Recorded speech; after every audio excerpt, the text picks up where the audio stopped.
प्रश्नावली 3.5 प्रश्न 4.4 चौथे का तीसरा। एक राजमार्ग पर दो स्थान ए और बी 100 किलोमीटर की दूरी पर है। एक कार ए से तथा दूसरी कार बी से एक ही समय पर चलना प्रारंभ करती है। यदि ये कारें भिन्न भिन्न चालों से एक ही दिशा में चलती हैं तो 5 घंटे पश्चात मिलती हैं। यदि ये कारें विपरीत दिशा में एक दूसरे की ओर चलती हैं तो 1 घंटे पश्चात मिलती हैं। दोनों कारों की चाल ज्ञात कीजिए। अब इस सवाल में हमें दो चीज़ें निकालनी हैं और इसमें दो परिस्थितियां दी गई हैं। अब सबसे पहले हम मानते हैं, माना ए से चलने वाली कार की चाल x किलोमीटर पर प्रति घंटा है तथा स्थान बी से चलने वाली कार की चाल y किलोमीटर प्रति घंटा है। अब प्रश्नानुसार क्या दिया गया है कि पहली स्थिति दी गई है कि यदि ये कारें भिन्न भिन्न चालों से एक ही दिशा में चलती है, भिन्न भिन्न चाल है, इनकी अलग अलग चाल है और एक ही दिशा में चलती है, मतलब ए से जो कार निकल रही है वो भी एक ही दिशा में चलेगी और बी से चलने वाली कार है वो भी एक ही दिशा में चलेगी, दोनों एक दिशा में जा रही हैं, तो ये 5 घंटे पश्चात मिलती हैं। तो ए द्वारा चली गई दूरी 5 घंटे बाद 5x होगी और बी द्वारा चली गई दूरी 5 घंटे बाद 5y होगी। अब क्या होता है, जो इस प्रकार की गति होती है कि दोनों वस्तुएं चल रही हैं या दोनों वस्तुएं चल रही हैं तो उनमें जब एक ही दिशा में चलती हैं वो, तो उनकी गति जो होती है ना एक दूसरे से घटा दी जाती है। मतलब दोनों की गतियों को घटाने के बाद हमें उत्तर आता है। तो अब इसमें क्या हो रहा है, जो ए कार है वो इस गति से चल रही है और जो वी कार है इस गति से चल रही है और 5 घंटे बाद ये दोनों एक दूसरे को मिल रही हैं। तो इसमें किसी कार ए की गति ज़्यादा होगी और कार बी की गति कम होगी और इसीलिए कार जो ए से चल रही है उसने ज़्यादा दूरी तय की होगी क्योंकि उसकी गति ज़्यादा है, और कार बी जो जिसकी गति कम है उसने कम दूरी तय की होगी। तो जो 5 घंटे बाद इनकी दूरी हो जा रही है उसमें 100 का अंतर आ रहा है। 5x ऋण 5y बराबर 100 का अंतर। अभी 100 का अंतर क्यों आ रहा है, क्योंकि ए और बी जो दोनों स्थान हैं उनके बीच की दूरी 100 किलोमीटर है और जब 5 घंटे बाद ये दोनों एक दूसरे से मिल रहे हैं तो मतलब ए ने 100 किलोमीटर ज़्यादा दूरी तय की होगी बी से, इसलिए वो बी तक पहुंच पा रहा है और बी भी ऐसा नहीं है कि रुका हुआ है, वो भी चल रहा है। तो इस प्रकार ये जो हमारा समीकरण बनेगा 5x ऋण 5y बराबर 100। अब इसको सरल कर लेते हैं, दोनों में 5 हैं तो 5 को उभयनिष्ठ ले लेंगे। 5 कोष्टक में x ऋण y बराबर 100। अब इस 5 का पक्षांतर इस साइड करेंगे, यहाँ पर ये गुणा में है तो यहाँ इस साइड भाग में हो जाएगा, तो x ऋण y बराबर 100/5। 5 से 100 में भाग देने पे 20 आएगा। तो ये हमारा पहला समीकरण बन गया, x ऋण y बराबर 20। अब प्रश्नानुसार दूसरी परिस्थिति देखते हैं। दूसरी परिस्थिति में क्या है, दूसरी परिस्थिति में 1 घंटे बाद यदि ये कारें विपरीत दिशा में एक दूसरे की ओर चलती हैं, मतलब अभी तक क्या हो रहा था, ये दोनों कारें एक ही दिशा में चल रही थी। अभी तक ये कारें दोनों एक ही दिशा में चल रही थी, मतलब ये भी एक दिशा में और ये भी एक दिशा में। अब क्या हो रहा है, एक कार यहाँ से यहाँ आ रही है और एक कार यहाँ से यहाँ आ रही है।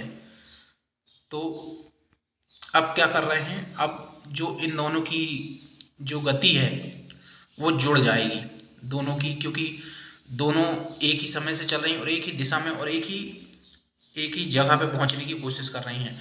तो दोनों जो दूरियां तय करेंगी वो जुड़ जाएगी, क्योंकि दोनों के बीच की दूरी 100 है। तो बी जब यहाँ से चलेगा तो वो भी उसी 100 में से जितनी दूरी है वो तय करेगा और ए भी उसी दूरी में से जितनी दूरी है वो तय करेगा। तो 1 घंटे बाद ए द्वारा चली गई दूरी कितनी होगी, x किलोमीटर, क्योंकि जो चाल है वो x किलोमीटर प्रति घंटा है और समय दिया है 1, तो ये 1 किलोमीटर होगी। ऐसे ही बी द्वारा चली गई दूरी y किलोमीटर होगी, क्योंकि चाल दी हुई है किलोमीटर प्रति घंटे में, y किलोमीटर प्रति घंटे में, और 1 घंटे बाद ये दोनों मिल रहे हैं। तो जब ये दोनों 1 घंटे बाद दोनों एक दूसरे से मिलते हैं तो ये कितनी दूरी तय करते हैं? 100 किलोमीटर। क्यों 100 किलोमीटर? क्योंकि इन दोनों के बीच की दूरी, ए और बी के बीच की दूरी 100 किलोमीटर, यहाँ से लेके यहाँ तक की दूरी 100 किलोमीटर है। और जब ये दोनों यहाँ बीच में कहीं पॉइंट पे मिलते हैं तो दोनों के द्वारा तय की गई दूरी होगी 100 किलोमीटर। तो इसलिए आएगा x धन y बराबर 100। ये दूसरा समीकरण हो गया। अब जब हमें दो समीकरण मिल गए हैं तब हमें क्या करना पड़ेगा? हमें दोनों के मान x और y के मान निकालने पड़ेंगे। तो इसके लिए क्या करेंगे? हम समीकरण 2 तथा समीकरण 1 को जोड़ने पर, अब यहाँ जोड़ेंगे क्यों? क्योंकि देखिए आप x ऋण y है बराबर 20 और यहाँ x धन y बराबर 100 है। तो जब इन दोनों समीकरण को जोड़ेंगे तो ये धन y और ऋण y आपस में कट जाएंगे और हमें x का मान निकल जाएगा। तो इसलिए हम इन दोनों समीकरणों को जोड़ेंगे।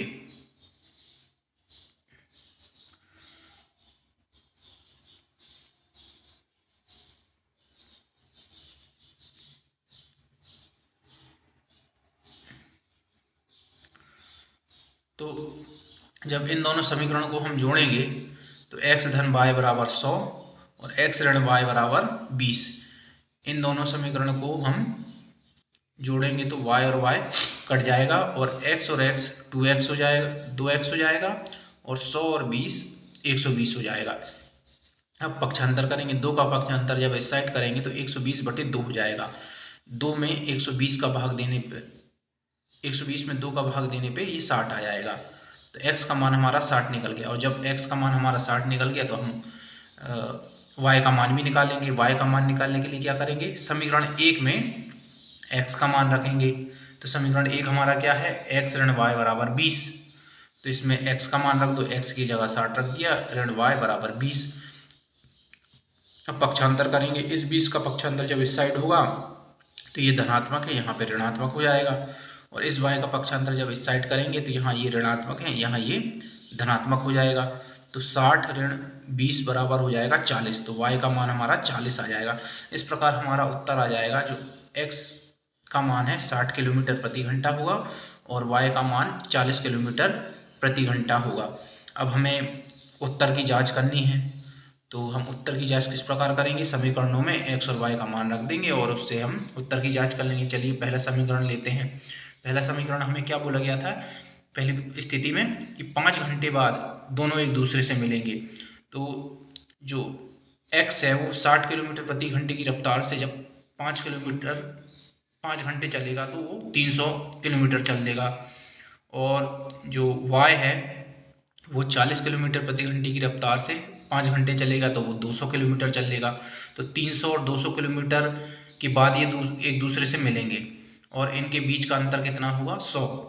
क्योंकि जो दूसरी गाड़ी है, दूसरी कार है, वो 200 किलोमीटर ही चल पाई और पहली कार 300 किलोमीटर चल गई, इसलिए ये दोनों एक दूसरे से मिल गए। तो इन दोनों के बीच का अंतर 100 आ गया। तो इस प्रकार हमारा उत्तर यहाँ सही सिद्ध होता है।